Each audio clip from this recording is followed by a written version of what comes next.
in days gone by.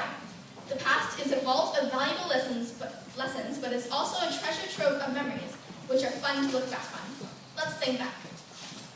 When I think about it, every year at the school was amazing in its own way. In kindergarten, we bonded to each other, kidding around on the separate kindergarten playground, experiencing quiet time and listening to stories together. In grade 1, we got to read while sitting on beanbag chairs and even had a pool party at our teacher's house at the end of the year. In grade 2, I do remember that listening to Mrs. Downey read about Plop the barn owl was just as much fun as writing stories about drawing based on squiggles.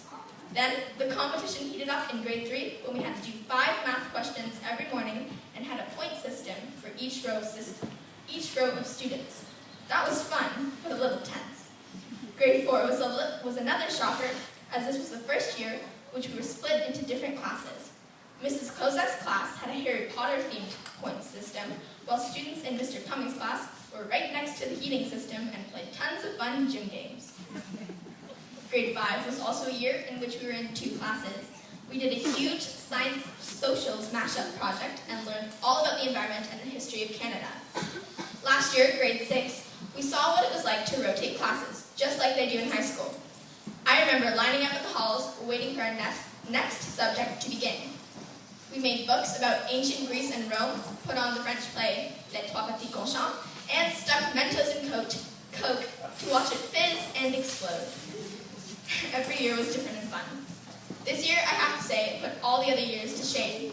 There were so many incredible things that we did. We led sports day, went on the mystery field trip, put on the variety and Christmas show, thanks to Mrs. Fulton, found out that Miss McLaughlin was engaged, went on an awesome ski trip, and went to We Day and learned all about how we are the next generation and that we can make a difference.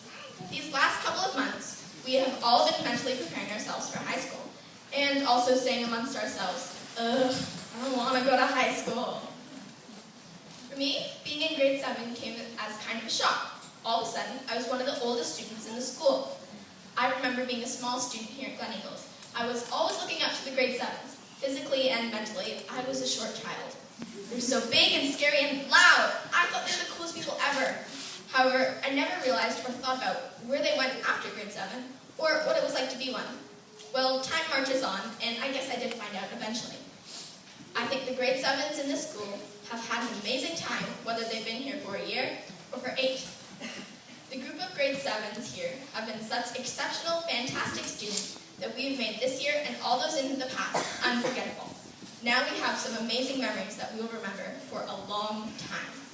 All I have left to say is, Glen Eagles, thank you for the memories. Now over to you, Matt.